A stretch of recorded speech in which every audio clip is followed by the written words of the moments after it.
हाय, good evening. मेरे सभी students जो भी इंजीनियरिंग के साइंस ग्रेजुएट्स हैं, सभी स्टूडेंट्स को मेरी तरफ से नमस्कार। और जो जॉब में है उनको भी गुड इवनिंग, और जो जॉब में लगने वाले हैं उनको भी गुड इवनिंग। तो आज का ये जो टॉपिक है ये बहुत ही ख़ास टॉपिक है फिर से, क्योंकि ये एम्प्लॉय रिलेटेड है। और जो स्टूडेंट्स हैं फ्यूचर में एम्प्लॉय बनेंगे उनके लिए भी बहुत काम आने वाली चीज़ है। तो इसे ज़रा ध्यान से सुनिएगा, क्योंकि ये जॉब एक अपनी जगह पर है, रिस्पॉन्सिबिलिटीज ड्यूटीज अपनी जगह पर, लेकिन एम्प्लॉय से रिलेटेड जो बेनिफिट्स एक ऑर्गेनाइजेशन को पे करना है या ध्यान देना है, दैट इज़ डिफरेंट थिंग्स। तो मैं उन टॉपिक पे भी बहुत जोर देता हूँ और मैं चाहता हूँ कि सभी को उसका अवेयरनेस होना चाहिए। ठीक है, तो इस ऐसे वीडियोस को आप खास करके हर सारे वर्ड मेरे सुनिया करिएगा, फुल स्किप वीडियो करके मत देखिएगा। ठीक है प्लीज़। तो चलो हम लोग आगे चलते हैं। तो आज का ये जो टॉपिक है ये है PF means provident fund of the organization. मतलब ऑर्गेनाइजेशन में जो प्रोविडेंट फंड का जो रूल एंड रेगुलेशन है, कैसे वो रेगुलेट होता है, कैसे उसका डिडक्शन होता है, और किस तरह से एम्प्लॉय के सैलरी से उसे लिया जाता है। फिर आपका जो एम्प्लॉयर है, मतलब जो आपकी इंडस्ट्री है, वो कैसे पे करती है, और आपको कैसे विड्रॉल लेना है, क्या सब प्रोस्पेक्ट्स हैं उनके, सभी मैं आपको ब्रीफ में बता देता हूँ। It's very simple. तो रिक्वायरमेंट क्या है, क्यों होना चाहिए। अब प्रोविडेंट फंड की जो संस्था बनी है बहुत पहले बनी है। I think it's 50 to 60 years before बन चुकी थी अपने देश में, या मे बी 70 ईयर्स भी हो सकता है। तो इसमें क्या था कि पहले एक सैलरी होती थी जिसको हम लोग बेसिक सैलरी कहते हैं। ठीक है, बेसिक सैलरी के बाद इंडस्ट्रीज़ और जो ऑर्गेनाइजेशन है वो लोग क्या करते हैं उसमें, जैसे house rent allowance, personal allowance, medical allowance, convince allowance, travel allowance, या फिर फूड अलाउंस वगैरह हैं। तो ऐसे जोड़ जाड़ करके एक टोटल आपकी एक सैलरी बनती है, जिसको कहा जाता है कॉस्ट टू कंपनी। यानी कि कंपनी आपको क्या क्या चीज़ें सैलरी के तौर पे सारे के सारे दे रहा है, that is known as cost to company. मतलब टोटल ग्रॉस सैलरी जिसको हम बोल सकते हैं, टोटल ग्रॉस। तो अब इसमें होता क्या है कि जो इन हैंड जो सैलरी होती है ना, वो कम हो जाती है। क्यों? क्योंकि आपकी जो बेसिक सैलरी है, बेसिक सैलरी का 12% जो अमाउंट होगा वो आपके पीएफ अकाउंट में जाएगा, यानी प्रोविडेंट फंड में जाएगा। एम्प्लॉय प्रोविडेंट फंड में जाता है। इसके बाद आपकी जो इंडस्ट्री है वो भी 12%, मतलब आपका जो 12% आपकी बेसिक सैलरी से जो कट के पीएफ ऑफिस में जमा हुआ है, सेम उतना अमाउंट आपकी इंडस्ट्री भी आपके उस पीएफ अकाउंट में पे करती है। इस तरह से 12% जो आपकी बेसिक सैलरी से निकला वो, और 12% जो कंपनी अपनी तरफ से पे करती वो, यानी टोटल हो गए 24%। तो ये इतना अमाउंट हर महीने एक्यूमुलेशन होता रहता है पीएफ ऑफिस में, यानी कि ईपीएफओ जिसको हम लोग बोलते हैं एम्प्लॉय प्रोविडेंट फंड ऑर्गेनाइजेशन। वहाँ पे ये धरोहर के तौर पे पैसा जमा होता रहता है, और उसमें जो भी ईपीएफओ का जो इंटरेस्ट का रूल है उसके हिसाब से उसमें इंटरेस्ट भी क्रेडिट होता रहता है। ठीक है, तो अब ये किन किन लोगों को अप्लीकेबल है, किन किन लोगों को मिलता है। तो जो भी ऑर्गेनाइजेशन, जो भी फर्म है जहाँ पर 20 या 20 से ज़्यादा पब्लिक होती है जॉब करने के लिए, तो उनको ईपीएफओ रजिस्टर्ड करना होता है सारे एम्प्लॉयमेंट के लिए, जितने भी हैं A to Z। चाहे वो झाड़ू मारने वाला हो, चाहे क्लीनर हो, चाहे स्वीपर हो, चाहे स्टाफ हो, चाहे टेक्नीशियन, कोई भी लेवल का हो, A to Z प्रीमाइसेस के अंदर जितने आगे सभी का होना जरूरी है। लेकिन वो कंपनी पेरोल के होने चाहिए। अगर वो किसी कॉन्ट्रैक्ट सर्विस के हैं तो जो कॉन्ट्रैक्ट सर्विस वाला है वो उनके एम्प्लॉय का देखेगा। अब जैसे आपकी सपोज कोई ऑर्गेनाइजेशन का आपका कुछ ABCD नाम है, तो उसके नाम पे जितने एम्प्लॉय वहाँ काम कर रहे हैं उन सभी का पीएफ का रजिस्ट्रेशन, और पीएफ में अमाउंट रेगुलर जा रहा है नहीं जा रहा है या कैसे भरा जा रहा है, वो उस ऑर्गेनाइजेशन की जिम्मेदारी होती है। तो ये चीज़ यहाँ पर आपको बहुत खास ध्यान देना है कि आपको ईपीएफओ पे सबसे पहले आपको लॉगिन बनाना पड़ता है। वहाँ पे आप अपना यूएन नंबर पहले रजिस्टर करा लें। यूएन नंबर आपकी ऑर्गेनाइजेशन आपको बना के दे देगी। उस यूएन नंबर को as a user ID use करते हैं। आप अपना पासवर्ड अपने आधार कार्ड से लिंक करके बना लीजिए। गूगल में आपको गाइड दिया रहेगा, आप वहाँ पे जाके अपना ईपीएफओ में मेंबर लॉगिनशिप बना लीजिए। वहाँ पे आपको जब अंदर आप जाएंगे तो वहाँ पे एक पासबुक का ऑप्शन आएगा, मेंबर पासबुक। मेंबर पासबुक को क्लिक कीजिए, और आपका जो यूएन नंबर है उसके हिसाब से आपका पूरा का पूरा आपका ज्वाइनिंग से लेकर के अभी तक का कितना पैसा आपका जमा हो रहा है सारा वहाँ पे दिखाता है आपको कि आपके तरफ से कितना फंड जमा हुआ है हर महीने का, 12% जो बेसिक सैलरी से कटेगा वो, और आपकी जो ऑर्गेनाइजेशन है वो कितना वहाँ पे भर रही है सेम अमाउंट का, वो भी वहाँ पे पूरा आपको पूरा विवरण दिखेगा, और विथ इंटरेस्ट दिखेगा कब कब आपको क्वार्टरली या इधर ईयरली जो जितना इंटरेस्ट आपको मिल रहा है वो सारा वहाँ पे डिस्प्ले होता रहता है। ठीक है, तो अब यहाँ पे मैंने कंडीशन बताई थी कि 20 या 20 से अधिक अगर एम्प्लॉयमेंट है तो पीएफ रजिस्ट्रेशन खो जाता है। लेकिन कुछ ऐसी भी संस्थाएं, कुछ ऐसे भी फर्म्स हैं जहाँ पर 20 स्टाफ होता ही नहीं, 5 ही होता है, 6 होता है, 7 होता होगा। तो ऐसे लोगों का नहीं होगा ऐसा नहीं है, होता है, लेकिन आपको वॉल्यूंटरीली खुद करवाना पड़ेगा। आप खुद से भी जाके खुद का पीएफ अकाउंट ओपन करके आप उसमें अपना डिडक्शन जो है फंड में कर सकते हो। उसको वॉल्यूंटरली बोलते हैं कि आप खुद से भी जाके खुद का खाता खुलवा करके उसको चालू कर सकते हैं, और उसका जो भी प्रोसीजर है आपका लिंक्ड सैलरी अकाउंट वो सब करके आपको देना होगा, तो वहाँ से वो ऑटोमेटिकली डिडक्ट होके होता रहेगा आपका। ठीक है, तो ये एक प्रोसीजर हो गया। अब गवर्नमेंट ने जो 2021 में कुछ मिड हाफ में कुछ रिवीजन किया था कि मिनिमम जो बेसिक अमाउंट जो उन्होंने कुछ डिसाइड किया था कि 15,000 होना चाहिए, तो वो 15,000 जो बेसिक उन्होंने फिक्स किया है उस 15,000 के बेसिक के उस लेवल पे इधर उसके ऊपर से 12% डिडक्शन एम्प्लॉय के बेसिक सैलरी से कट होगा, और अगला जो 12% है वो कंपनी खुद अपनी तरफ से पे करेगा।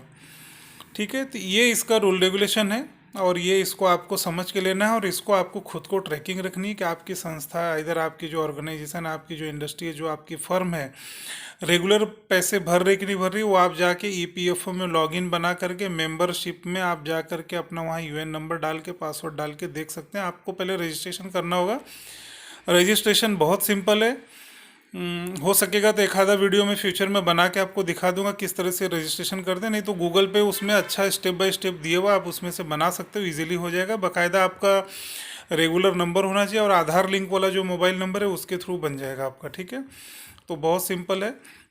और इसमें एक चीज़ और बताना था, हाँ, कि पहले तो पीएफ निकालने की प्रोसीजर बड़ी टिपिकल थी कि जब आदमी रिज़ाइन करता था, जॉब छोड़ते थे, तो उसके 45 दिन के बाद पीएफ का फॉर्म भरो, फिर वो फॉर्म जो है पीएफ ऑफिस जाता है, वहाँ पे वो लोग अप्रूवल करते हैं, फिर आपका कैंसल चेक वगैरह का अकाउंट डिटेल लेते हैं, वो सब बड़ा मतलब हार्ड कॉपी प्रोसीजर था। फिर वो 2-3 महीने के बाद पैसा आता था। लेकिन अभी गवर्नमेंट ने क्या किया, सेंट्रल गवर्नमेंट ऑफ इंडिया ने अब पीएफ विड्रॉल जो है ऑनलाइन कर दिया। मतलब आप ऑनलाइन भी पीएफ निकाल सकते हो जब चाहिए तब।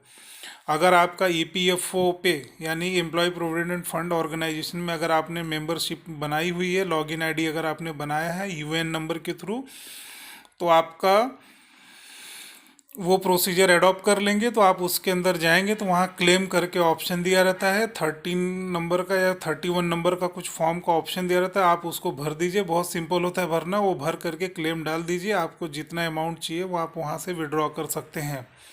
जैसे सपोज करो किसी के पीएफ में 1 लाख अगर जमा हो गया है तो आप 60% अमाउंट निकाल सकते हैं ज़रूरत के हिसाब से। ठीक है, तो वो आप वहाँ पे ऑनलाइन निकाल सकते हैं। अब आपको कंपनियों के चक्कर मारने की ज़रूरत नहीं, जबकि पहले बड़ा किचकट प्रोसीजर था कि कंपनी कंपनी के थ्रू निकालना पड़ता था। जिस कंपनी से रिजाइन दिया फिर वहाँ वापस जाओ, 1.5 महीने के बाद वहाँ उनका पीएफ का फॉर्म भरो, और भरने के बाद जो है फिर पीएफ ऑफिस में फॉर्म भेजो। ये सब बड़ी मगजमारी के काम थे। लेकिन अब गवर्नमेंट ऑफ इंडिया ने बहुत सिंपल कर दिया, बहुत अच्छा कर दिया। तो आप ऑनलाइन भी पीएफ आप जब चाहे तब निकाल सकते हैं, बट पार्शियली निकाल सकते हैं, 100% नहीं।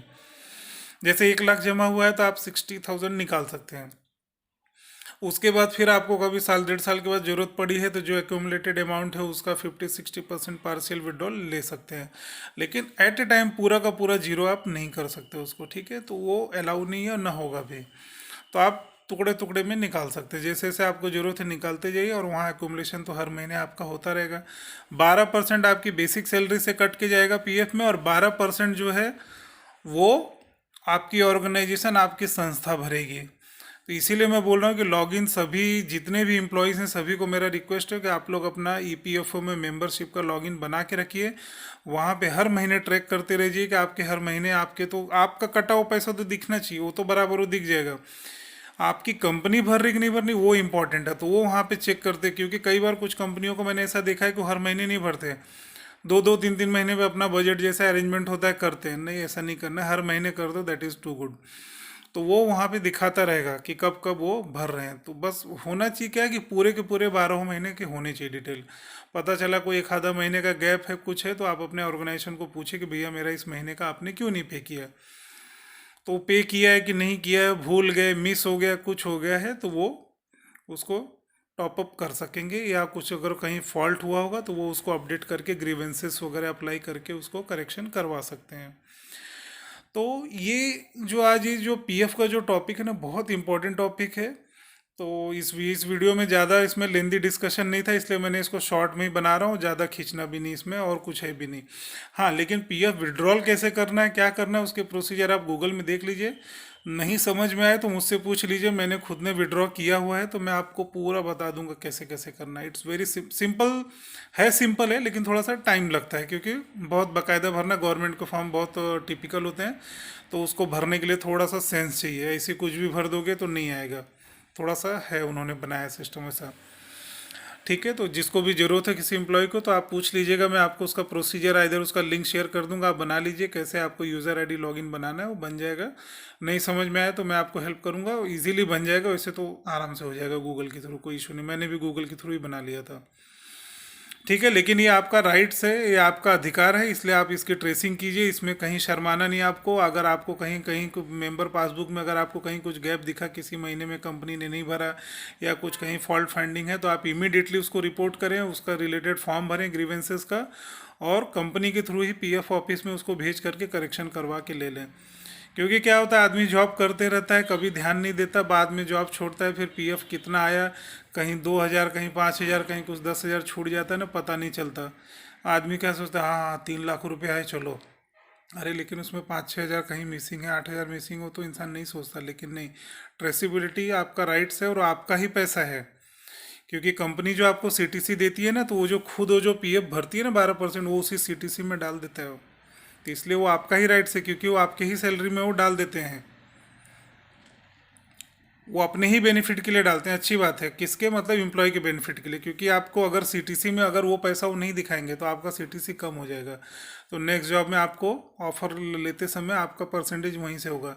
इसीलिए क्या एम्प्लॉय के फ़ायदे के लिए ही कंपनी क्या करती है, जो वो 12% जो उनको भरना है ना, वो पैसा भी आपके सीटीसी में दिखा देते हैं। तो इससे क्या होता है फ़ायदा, आपका सीटीसी का टोटल बढ़ जाता है, तो नेक्स्ट जॉब जब आप लेने जाओगे तो उस पर 30% आपको राइज मिलेगा, तो ज़्यादा मिलता है। ठीक है, तो ये चीज़ दिमाग में रखें, यहाँ पे कोई गेम नहीं, इट्स वेरी एकदम ट्रांसपेरेंट, बहुत ओपन है, और एम्प्लॉय के लिए ही अच्छा है, कंपनी जो दे रही है ना एम्प्लॉय के लिए अच्छा है सीटीसी में ऐड करके। तो उसको गलत में नहीं लेना है, बहुत अच्छी चीज़ है, होनी भी चाहिए, और यही होगा वही बेटर भी है। ठीक है, तो एक्सप्लेनेशन यही था पूरा, बस विड्रॉल का प्रोसीजर अलग चीज़ है, वो आप देख लीजिए कैसे करना है, गूगल पे आप जाइए। अगर किसी को प्रॉब्लम कुछ हो रही है तो आप मुझसे पूछिए, मैं आपको लिंक दे दूंगा, गाइड दे दूंगा, और लगेगा तो इसके ऊपर वीडियो भी बना दूंगा। ठीक है, पीएफ विड्रॉल कैसे करना है आपको। तो चलिए, आई डोंट थिंक सो कि इसमें और कुछ बताना रह गया होगा। हम्म। तो जब भी आप कोई नया जॉब ज्वाइन करेंगे तो आपको यूएन नंबर मिल जाएगा, और यूएन नंबर कोशिश करिए परमानेंट, हर एक जगह कंपनी में जाओ ना तो एक ही रखना, चेंज मत करो यूएन नंबर। एक बार जो यूएन नंबर मिल गया ना, उसको कंटिन्यू अपने साथ रखो, लाइफ टाइम रखो, तो आपका क्या ट्रेसिबिलिटी बहुत ईजी रहेगा। बदलने की कोशिश मत करो यूएन नंबर, उससे क्या है ना, आपका पूरा हिस्ट्री मिल जाएगा यूएन नंबर से। ठीक है, वो अच्छा भी रहता है वो। ठीक है, तो चलते हैं, नमस्ते, गुड इवनिंग, गुड नाइट सभी मेरे स्टूडेंट्स को, जो भी इंजीनियरिंग एंड साइंस में सभी को, जो जॉब में है उनको भी नमस्कार, जो जॉब में लगने वाले हैं उनको भी मेरा नमस्कार, गुड नाइट, थैंक यू।